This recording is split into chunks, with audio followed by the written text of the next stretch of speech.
स्वरूपं चिदानन्दकन्दं जगत्सम्भवस्थानसंहारहेतुं स्वभक्तेच्छया मानुषं दर्शयन्तं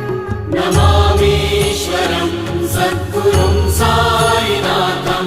भवद्ध्वान्तविध्वंसमार्तण्डमीड्यं मनोवागतीतं मुनिर्ध्यानगम्यं जगत्